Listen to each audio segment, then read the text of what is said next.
The silver-bearded drifter did not fight back when the young officer slammed him against the cruiser. He did not flinch when his cheek hit the wet metal. He did not speak when the cuffs clicked shut. He waited. He waited for the officer to lean close. Then he whispered 6 letters into the man's ear. 6 letters. A call sign. The officer froze. His hand stopped moving. His radio crackled. He did not answer it. He stared at the bearded man like he had seen a ghost. Because that call sign belonged to a man who was reported killed in action 18 years ago. A man his own father had carried out of a burning street. And now that dead man was standing in front of him in handcuffs. What would you do if the man you arrested was the reason your father came home alive? Stay with me. It was a Tuesday morning in Reno when the drifter walked into the diner on 4th Street. He sat at the counter and ordered black coffee and dry toast. He paid with 3 crumpled dollar bills. He left a quarter as a tip. The waitress, a tired woman named Marlene, watched him from the kitchen window. She had seen him before. 3 mornings in a row now. Same booth. Same order. Same long pause before he picked up the cup. She did not know his name. She only knew his hand shook a little when he reached for the sugar. And she knew the look in his eyes. Her brother had come back from Vietnam with the same look. A look that watched the door without seeming to. A look that listened to the room like the room was about to break apart. The drifter ate slowly. He chewed his toast in small bites. He did not look at his phone because he did not own one. He did not look at the television above the counter. He watched the front window. He watched the street. He watched the patrol car that had been parked across the road for the last 7 minutes. He had clocked it the moment it pulled in. 18 years off, the grid teaches a man to clock things. He took one last sip of coffee. He set the cup down. He nodded once to Marlene. He pulled a folded paper from his jacket and stared at it for a moment. Then he walked outside into the cold rain. He did not see the young officer behind the wheel comparing his face to a flyer on the dashboard. The officer was 24 years old. His name was Daniel Brooks. He had been on the force for 11 months. He was the kind of cop who still showed up early and stayed late. He still ironed his uniform on Sunday nights. He still called his father every other day. The flyer on his dashboard was a missing persons notice from Idaho. A man named Cole Reeves, 47, Army veteran, last seen in Boise 3 weeks ago. The photo on the flyer was old, maybe 10 years old, clean-shaven, short hair, serious eyes that stared straight through the camera like it was a target. The man walking out of the diner did not look like that photo. He had a silver beard down to his chest. His hair was long and gray and tied behind his neck with a piece of leather cord. His coat was torn at the elbow. His boots were the kind of boots a man keeps for 20 years and resoles 3 times. But his eyes were the same eyes in the photo. Daniel Brooks knew at the second the man stepped under the streetlight. He picked up the radio. He called it in. Dispatch told him to wait for backup. He did not wait. He stepped out of the cruiser and crossed the street. He walked up behind the drifter with one hand on his service weapon and the other raised. He called out calm and steady. "Sir, stop right there." The drifter stopped. He did not turn. He stood very still in the rain with his hands at his sides. The officer told him to put his hands on his head. The drifter obeyed. The officer told him to walk backward toward the cruiser. The drifter obeyed. Every movement was slow and exact. Like a man who had been searched 1,000 times before. Like a man who knew the routine better than the officer did. That should have told Daniel something. But he was 24. And his heart was pounding. And he had never made an arrest this clean before in his life. He pushed the drifter against the hood of the cruiser. He patted him down. He found no weapon. He found a pocket knife and a folded photograph, and a brass coin worn smooth from a thumb. He set them on the wet metal one by one. The knife clicked. The coin rang faintly. The photograph stayed silent. Then he pulled the man's right hand down behind his back and clicked the cuff into place. The drifter did not resist. The drifter spoke for the first time. He said, "Son." Just one word. Soft. Almost gentle. Daniel told him to be quiet. He pulled the second wrist down and clicked the other cuff. He leaned in close to read the man for the radio. Height. Weight. Approximate age. And the drifter spoke again. He whispered 6 letters. A call sign. Just 6 letters into Daniel's ear. 6 letters that did not belong to anyone alive. 6 letters Daniel had grown up hearing in his father's voice every Veterans Day for as long as he could remember. Daniel Brooks froze. His hand stopped on the man's shoulder. His breath caught. He felt the rain on his neck go cold. He pulled back and stared at the drifter's face. The beard. The eyes. The thin scar that ran along the man's jawline where it disappeared into the gray hair. He had seen that scar before. In a framed photograph on his father's office wall. A photograph of 7 young Rangers in tan uniforms standing in front of a Humvee outside Mosul in 2005. 6 of them were smiling. The 7th had a fresh stitched cut along his jaw. And under the photograph in his father's handwriting was a name and a date. Next to the name in faded blue ink were those same 6 letters. Daniel had stared at that photo as a boy on rainy Sundays. He had asked his father once who the man with the scar was. His father had set down his coffee and said, "That man is the reason your dad is alive. That man is the reason you exist. Remember his name." Daniel's mouth went dry. He looked at the cuffs on the man's wrists. He looked at the rain pooling in the gutter. He looked at the flyer in his hand that said Cole Reeves.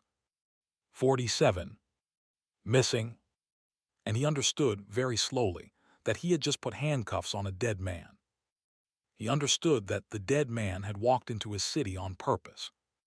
He understood that there was a reason. He just did not know what it was yet. His father's voice came back to him from 100 Sunday breakfasts. Remember his name. Remember his name. Remember his name. The rain kept falling. The drifter kept waiting. Daniel kept breathing through a chest that suddenly felt too small for his lungs. He keyed his radio and canceled the call. Dispatch asked him to repeat. He said it again. Cancel the call. Stand by. The voice on the other end paused, then asked if he was all right. Daniel did not answer. He took the cuffs off. He put the items back into the drifter's pockets one by one. The knife. The coin. The folded photograph. His hands were shaking. He could not make them stop. The drifter watched him without a word. When the last cuff came free, the man rubbed his wrist once and looked at the young officer with something close to pity. Pity for a kid who had just discovered that the world was older and stranger than he had been taught. Daniel asked him, "Are you him? Are you really him?" The drifter nodded once. Daniel asked, "Why are you here?" The drifter looked up at the gray Nevada sky. Rain ran down his beard and into the collar of his torn coat. He said, "Because the only man who can tell my side of the story lives 40 miles south of here. And I have been walking for 18 years to get to him." He paused. He looked at Daniel for a long moment. Then he added, "Son, I think you know who that man is." Daniel could not answer at first. He just nodded. His throat was tight. He kept thinking about the framed photo on his father's wall.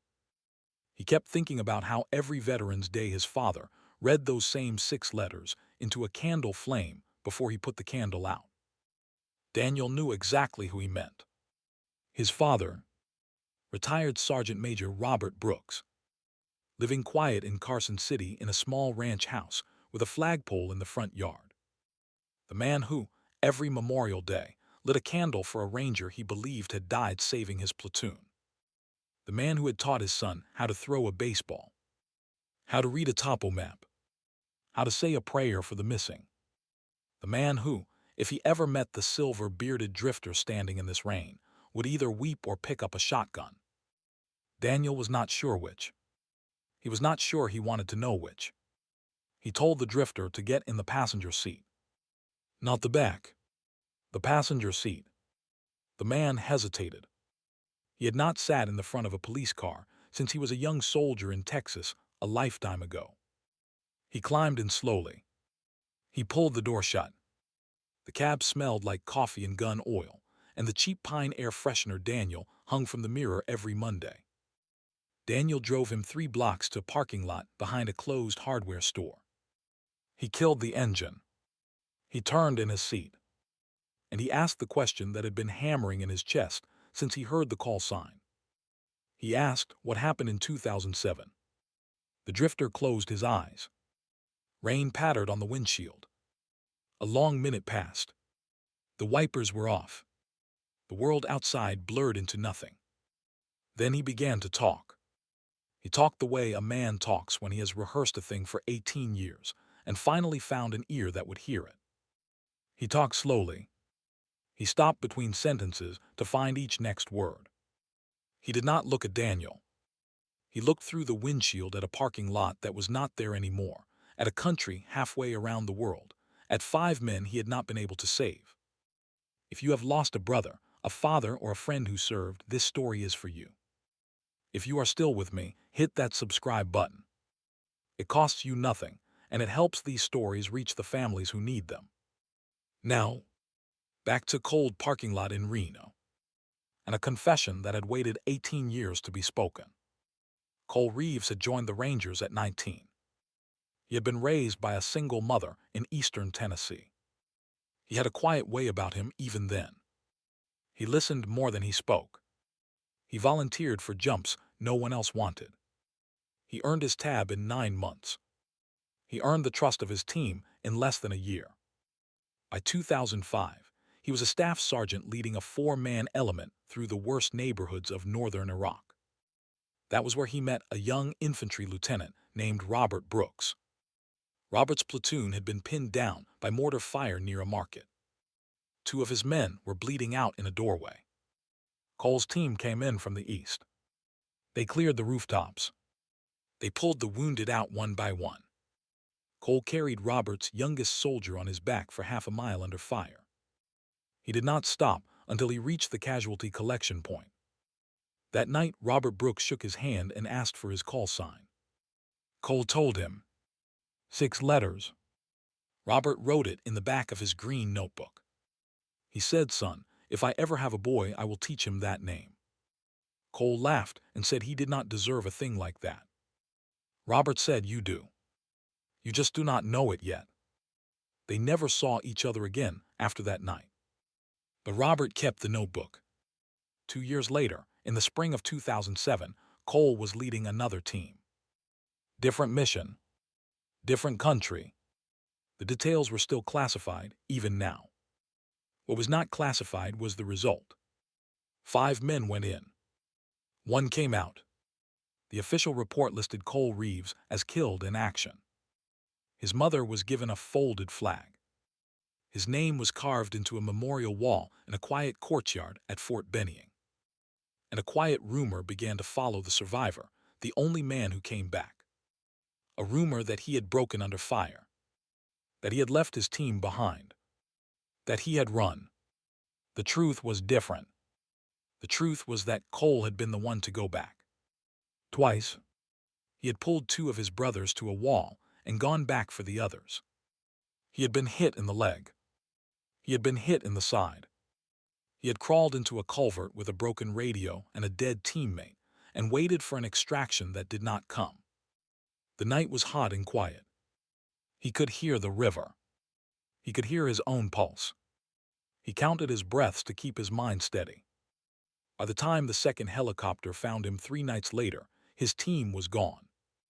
The only man left alive to tell what happened was the new guy. A kid on his first deployment. A kid who had not seen the things Cole had seen. A kid who told the debrief that Cole had ordered them forward into the kill zone. A kid who, terrified of his own future, blamed the man he thought was dead. The army cleared Cole's name on paper. But the rumor stuck. And Cole, broken in body and mind, did what a lot of Rangers do when the world becomes too loud. He walked off the map. He took a bus to Montana. He worked under another name in a logging camp for 6 years. Then he drifted south. Then west. He slept in shelters in winter and under bridges in summer. He did not call his mother. He did not write a letter. He let the world believe he was dead because the world had already decided he was guilty. What changed was a newspaper. 3 weeks before the morning in Reno, Cole had picked up a Boise paper from a recycling bin. There in the obituaries was a name he knew. Mark Halsey. The new guy. The kid on his first deployment. 41 years old. Heart attack. Survived by a wife and 2 daughters. And in the obituary, in 2 short lines, was the thing that brought Cole back from the dead. Mark had spent the last decade of his life trying to correct the record about a mission in 2007. He had recorded a statement with the Veterans Affairs Office in Carson City. He had named the officer who took it. Retired Sergeant Major Robert Brooks. That was all Cole needed. He had a witness now. A statement on file. And a man he had once carried under fire who would know his voice the second he heard it. He started walking. 40 miles a day. He did not have money for a bus. He did not trust himself near liquor or near towns. He walked the shoulder of Highway 95 for 19 days. He arrived in Reno on a Sunday night. He sat in the diner for 3 days because he was scared. Scared that after 18 years of silence, his old friend's son would arrest him before he could finish the trip. Which was, of course, exactly what happened. In the cruiser, Daniel listened to all of it without speaking. The rain had let up. The sky was beginning to clear in patches over the desert. Cole finished his story and went quiet. He stared at his folded hands in his lap. The brass coin was still warm in his pocket. The folded photograph was still creased the same way it had been creased for 2 decades. It was a picture of a young woman holding a baby. His sister. His niece. He had never met the niece. She was 19 now. Daniel started the engine. He pulled out of the lot. He did not ask Cole where he wanted to go. He already knew. He drove south on 395 with both hands tight on the wheel. He called his father from the road. He did not say much. He said only, "Dad, I need you to be home this afternoon." Robert asked if everything was all right. Daniel said, "I think so. I think it might be more than all right." There was a long silence on the line. Then his father said, "Son, are you in trouble?" Daniel said, "No, sir. But I am bringing someone to see you. And I think you have been waiting for him for a very long time." The drive took 42 minutes. Cole watched the dry hills go by. He watched the sage roll past. He watched a hawk circle a fence post. He had not been a passenger in a vehicle in 9 years. The motion made him tired. He closed his eyes. He did not sleep. He listened to the tires hum on the wet asphalt, and he tried to remember what he was going to say. He had practiced the words for 19 days of walking. Now they were gone. All he had left was the call sign. And the coin. And a young officer at the wheel who kept looking over at him like he was a man who had stepped out of a photograph. They turned onto a gravel road on the south side of Carson City. The road climbed past a row of cottonwoods. The wind moved the high branches in slow circles. At the end of the road stood a small white house with a flagpole and a porch. The flag was at full mast. An old pickup was parked beside the porch. A man was standing on the front step with one hand on the rail. He was 60 years old. He wore a clean denim shirt and faded jeans and boots. His hair was iron gray. His face was lined like a riverbed. His eyes, when they found the passenger side of the cruiser, did not blink. Daniel parked. He killed the engine. He turned to Cole and said, "You stay here a second. Let me go first." Cole nodded. Daniel got out and walked across the gravel to his father. Robert did not look at his son. He looked past him. He looked through the windshield at the man in the passenger seat. His hand on the rail began to shake. Daniel reached him and said, "Dad. Dad, listen to me." Robert did not listen. Robert walked past his son. He walked down the steps. He walked across the gravel like a man who had been told his whole life that he could not walk this far and was about to prove the world wrong. He walked up to the cruiser. He opened the passenger door. He looked at the silver-bearded drifter sitting inside. He looked for a long time. And then, very quietly, he spoke the call sign back. 6 letters. The same 6 letters that had been written in the back of a notebook in 2005. The same 6 letters that had been carved on a memorial wall in 2007. The same 6 letters that had been spoken every Memorial Day since by a man who had lit a candle for a friend he believed was gone. Cole could not speak. His throat closed. His eyes filled. Robert reached into the cruiser and took the silver-bearded man by the shoulders and helped him out. He pulled him into an embrace that lasted a full minute. The 2 old soldiers stood in the gravel and held each other and did not say a word. Daniel watched from the porch. He was 24 years old. He had never seen his father cry before. He saw it now. He understood in that moment that the badge on his chest had just done the most important thing it would ever do. He understood why his father had kept that notebook in a drawer for 2 decades. He understood why his father always set an extra chair at the Memorial Day table. Inside the house, Robert poured 3 cups of coffee. He sat Cole down in the kitchen and put a clean towel around his shoulders. He fed him a bowl of beef stew.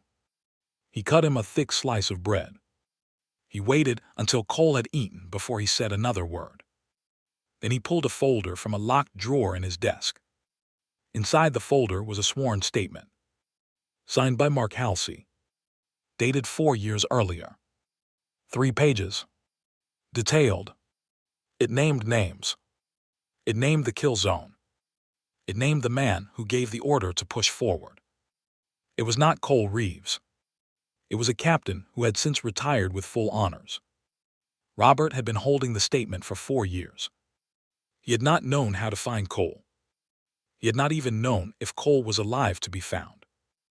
Now Cole was sitting at his kitchen table. The folder slid across the wood. Cole opened it. He read 3 pages in silence. He set the folder down. He put his hands over his face. Robert made 2 phone calls that afternoon. One was to a friend at the VA who could push the paperwork through the right desks. The other was to a reporter at the Reno Gazette he had served with in the reserves. He told them both the same thing. A ranger reported killed in action in 2007 was sitting in his kitchen. His name was Cole Reeves. He was innocent. And the record was about to be corrected, on paper and out loud, for everyone to hear. The reporter drove up that evening with a small recorder and a yellow notepad. He stayed for 3 hours. He did not ask leading questions. He just listened. By the time he left, the sky was full of stars. Cole stayed in the spare bedroom for 3 weeks. He took a shower the first night that lasted 40 minutes. He scrubbed 9 years of road off his skin. He shaved his beard down to trim gray shadow. He ate 3 meals a day. He slept in a real bed for the first time in 9 years and woke up 4 times the first night because the quiet felt too loud. He did not speak much. But every morning he sat on the porch with Robert and drank black coffee and watched the sun come up over the Sierras. Daniel came by after every shift. He sat with them. He listened. He learned more about his father in those 3 weeks than he had learned in 24 years. He learned what kind of man wore the uniform he was wearing. The Army issued a formal correction in writing. It took 11 weeks and 3 signatures and 1 phone call from a senator. But it came. Cole's mother, 81 years old and living in a nursing home in Knoxville, received a phone call that made her weep into the receiver for 10 minutes. She had kept his folded flag in a glass case on her dresser for 18 years. She had spoken to that flag every Sunday morning. Now the man inside it was on the other end of the line. She could not speak at first. She just breathed. Then she said his name. And he said hers back. His niece flew out to meet him. Her name was Hannah. She was 19. She wore her hair in a long braid like her mother had. She brought the framed picture from her mother's mantel, the one Cole had been carrying a faded copy of all those years. She set it on the kitchen table next to his coin. She hugged him for a long time. She called him uncle. He had not heard that word spoken to him in his whole life. He sat at the table and cried so quietly that no one in the next room could hear it. Robert sat across from him and held his hand the way an older brother holds a younger brother. Hannah stayed for 9 days. She read on the porch in the afternoons. She helped Robert plant tomatoes in the back garden. She asked Cole one quiet question every morning about her father, her mother, her grandmother. Cole answered every one. A year later, on a clear morning in May, Cole Reeves stood at attention in dress greens at a ceremony in Fort Benning. The 6 letters of his call sign were read aloud over the parade ground. His record was restored. A bronze star with valor he had been denied was finally pinned to his chest by an old sergeant major in a sharp blue suit. Robert Brooks did the pinning. His hands did not shake. Daniel Brooks stood in the front row in his patrol uniform with his hat under his arm. Cole's niece held his mother's hand in the second row. The mother could not stand for long. But she stood for that. She stood for the entire reading of the citation. Then she sat down very slowly and pressed a small folded handkerchief to her mouth. After the ceremony, an older woman walked up to Cole. She was small and gray and carried herself like she had been carrying weight for a very long time. She introduced herself as the widow of Mark Halsey, the new guy, the kid who had pointed the finger 18 years ago. She told Cole that her husband had spent the last decade of his life trying to fix what he had broken. She handed him a sealed envelope. Inside was a letter Mark had written 6 months before his heart gave out. It was 2 pages. It began with the words, "Brother, I am sorry." It ended with the words, "I hope you are alive. I hope you read this. I hope you forgive a scared kid who became a frightened man who finally became, at the end, a truthful one." Cole read it twice. He folded it. He put it in his pocket next to the brass coin. He took the widow's hand in both of his. He did not say anything for a long moment. Then he said, "Ma'am, your husband was a brave man. He did the hardest thing a soldier can do. He told the truth, even when it was late. Tell your daughters that. Tell them their father came home." The widow nodded. She could not speak. She walked away into the crowd with her 2 grown daughters on either side of her. Cole watched them go. He felt the weight of 18 years come off his shoulders in a slow, steady draining. He walked out of the ceremony into the Georgia sunlight. Robert was waiting by the truck. So was Daniel. So was a life that had been waiting for him for 18 years. He climbed into the passenger seat. He looked out at the parade ground. He thought about the long road from a culvert outside a forgotten village to a flagpole in Carson City. He thought about how a 6-letter whisper in the rain had pulled him back from the dead. He thought about Marlene in the Reno diner, who had watched him with the eyes of a sister. He thought about the young officer who had kept his head when it mattered. He did not know yet that he would spend the next 4 years working at a veterans crisis center in Carson City. He did not know yet that he would walk 3 other ghosts off the same dark map he had walked himself. He did not know yet that Daniel would name his first son Cole. He only knew in that moment that he was home. And that being home was a thing worth coming back from the dead for. The truck pulled out of the line. The flag at the gate snapped once in the breeze.